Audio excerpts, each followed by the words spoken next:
Info blaster کے معزز دوستو، میں ہوں حافظ رمضان اور آپ تمام دیکھنے اور سننے والوں کو السلام علیکم۔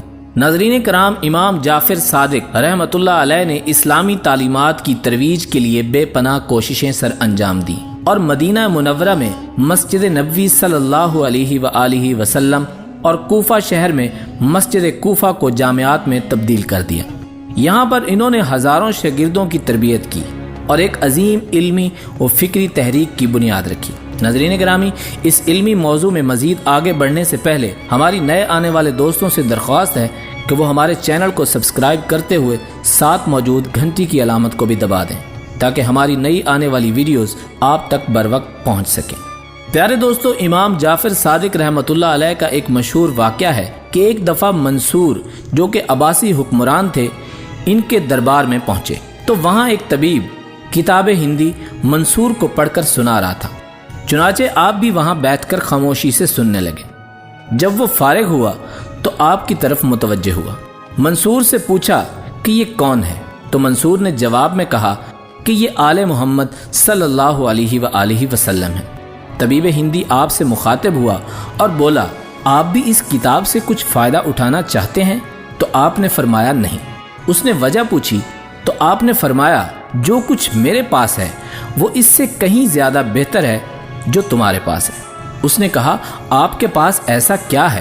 امام جعفر صادق رحمۃ اللہ علیہ نے فرمایا کہ ہم گرمی کا سردی اور سردی کا گرمی سے، خشکی کا رطوبت اور رطوبت کا خشکی سے علاج کرتے ہیں، اور جو کچھ رسول خدا صلی اللہ علیہ وآلہ وسلم نے فرمایا اس پر عمل کرتے ہیں اور انجام خدا پر چھوڑتے ہیں۔ طبیب نے کہا، وہ کیا چیز ہے؟ امام جعفر صادق رحمۃ اللہ علیہ نے فرمایا، دیکھو، شکم پر بیماری کا گہرا اثر ہوتا ہے اور پرہیز ہر بیماری کا علاج ہے۔ جسم جس چیز کا عادی ہو جائے اسے اس چیز سے محروم مت کرو۔ طبیب بولا، مگر یہ چیز طب کے خلاف ہے۔ میں یہ سمجھتا ہوں کہ شاید اس معاملے میں میں آپ سے زیادہ علم رکھتا ہوں۔ امام جعفر صادق رحمۃ اللہ علیہ نے فرمایا، اچھا، میں تم سے کچھ سوال کرنا چاہتا ہوں۔ طبیب نے کہا، ضرور پوچھیے۔ تو امام رحمۃ اللہ علیہ نے پوچھا، اچھا یہ بتاؤ، انسان کی کھوپڑی میں کثیر جوڑ کیوں ہوتے ہیں اور پیشانی پر سر کی طرح بال کیوں نہیں ہوتے؟ طبیب کچھ غور و فکر کے بعد بولا، میں نہیں جانتا۔ اچھا یہ بتاؤ، پیشانی پر خطوط کیوں ہیں اور آنکھوں پر ابرو کیوں مقرر کیے گئے ہیں؟ طبیب کہنے لگا، مجھے معلوم نہیں۔ تو امام رحمۃ اللہ علیہ نے اپنے سوال کو آگے بڑھاتے ہوئے طبیب سے پوچھا، اچھا یہ بتاؤ کہ آنکھیں بادام کی شکل میں کیوں بنائی گئی؟ طبیب بولا، مجھے معلوم نہیں۔ اور ناک دونوں آنکھوں کے درمیان کیوں رکھی گئی؟ طبیب بولا، مجھے معلوم نہیں۔ تو امام رحمۃ اللہ علیہ بولے، ناک کے سوراخ نیچے کی طرف کیوں ہیں اور ہونٹ منہ کے سامنے کیوں بنائے گئے؟ جی مجھے یہ بھی معلوم نہیں۔ تو امام رحمۃ اللہ علیہ نے مزید فرمایا، مرد کے چہرے پر داڑھی کیوں ہے اور ہتھیلی اور تلیوں میں بال کیوں نہیں؟ طبیب بولا، معلوم نہیں۔ امام رحمۃ اللہ علیہ نے پھر پوچھا، ناخن اور بال بے جان کیوں ہوتے ہیں اور دل صنوبری شکل میں کیوں ہوتا ہے؟ طبیب، جی مجھے معلوم نہیں۔ تو جگر گوشہ رسول صلی اللہ علیہ وآلہ وسلم نے فرمایا کہ اللہ کے حکم سے میں ان تمام باتوں سے واقف ہوں۔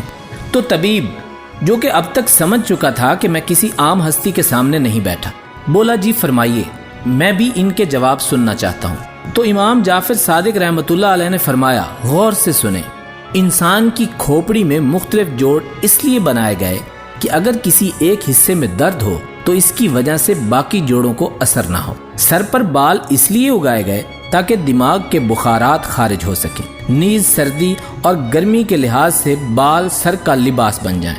پیشانی کو بالوں سے اس لیے خالی رکھا تاکہ آنکھوں تک نور بغیر کسی رکاوٹ کے پہنچ سکے۔ پیشانی پر خطوط اس لیے بنائے تاکہ پسینہ وغیرہ آنکھوں میں نہ جا سکے۔ آنکھوں کے اوپر ابرو اس لیے بنائے تاکہ ضرورت کے مطابق نور آنکھوں تک پہنچ سکے۔ دیکھو، جب روشنی زیادہ ہوتی ہے تو آدمی اپنی آنکھوں پر ہاتھ رکھ کر چیزوں کو دیکھتا ہے۔ ناک دونوں آنکھوں کے درمیان اس لیے بنائی تاکہ روشنی کو برابر حصوں میں تقسیم کر دے، تاکہ برابر مقدار میں روشنی دونوں آنکھوں تک پہنچ سکے۔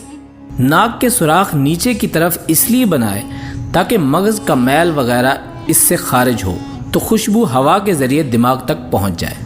داڑھی اس لیے بنائی تاکہ مرد اور عورت میں تمیز کی جا سکے۔ آگے کے دانت اس لیے تیز اور باریک بنائے تاکہ غذا کو کاٹ کر ٹکڑے ٹکڑے کر سکیں، اور داڑھوں کو چوڑی چپٹی اس لیے بنایا تاکہ وہ غذا کو پیس سکیں۔ ہاتھوں کی ہتھیلیاں بالوں سے اس لیے خالی رکھی تاکہ چھونے کی حس صحیح کام انجام دے سکے۔ ناخن اور بالوں میں جان اس لیے نہیں کہ ان کو کاٹنے میں بار بار تکلیف کا سامنا نہ ہو۔ دل کو سنوبری شکل اس لیے دی گئی تاکہ اس کی باریک نوک پھیپھڑوں میں داخل ہو کر ان کی ہوا سے ٹھنڈی رہے۔ پھیپھڑوں کو دو حصوں میں اس لیے تقسیم کیا گیا کہ دل دونوں طرف سے ہوا حاصل کر سکے۔ خواتین و حضرات، اس کے بعد اس طبیب نے بڑے احترام کے ساتھ امام جعفر صادق رحمۃ اللہ علیہ سے درخواست کی کہ انسان کے جسم کی بناوٹ کی کچھ وضاحت فرمائیں اور یہ بھی بتائیں کہ اس میں کتنی ہڈیاں ہیں۔ امام علیہ السلام نے فرمایا کہ خدا نے انسان کو 260 حصوں میں ترتیب دیا ہے۔ انسان کے جسم میں 12 اعضاء ہیں: سر، گردن، 2 بازو، 2 کلائیاں، 2 ران، 2 پنڈلیاں اور 2 پہلو اور 360 رگیں۔ ہر ہاتھ میں 41 ہڈیاں ہیں اور ہر پیر میں 43 ہڈیاں پیدا کی ہیں۔ ریڑھ کی ہڈی میں 18 ٹکڑے ہیں، گردن میں 8، سر میں 36 اور منہ میں 28 سے 32 دانت ہیں۔ ناظرین کرام، اس زمانے میں جو ترکیب انسان کی ہڈیوں کو شمار کرنے کے لیے استعمال کی گئی وہ جدید سائنس کے اعداد و شمار کی ترکیب پر پورا اترتی ہیں، اور اللہ رب العزت کی اس حکمت پر غور کریں کہ اس نے تمام اعضاء کو کس قدر صحیح مقام پر رکھا۔ بے شک وہ بڑی حکمت والا اور مہربان ہے۔ اس کے ساتھ ہی ہم اپنے ناظرین سے اجازت چاہیں گے۔ ہماری اگلی ویڈیو آنے تک اپنا اور اپنے پیاروں کا ڈھیر سارا خیال رکھیں۔ ویڈیو پسند آنے کی صورت میں اسے اپنے دیگر دوستوں کے ساتھ واٹس ایپ اور فیس بک پر ضرور شیئر کریں، اور نیز ہمارے نئے آنے والے دوستوں سے گزارش ہے کہ وہ ہمارے چینل کو سبسکرائب کریں اور ساتھ موجود گھنٹی کے بٹن کو بھی ضرور دبائیں۔ اللہ نگہبان۔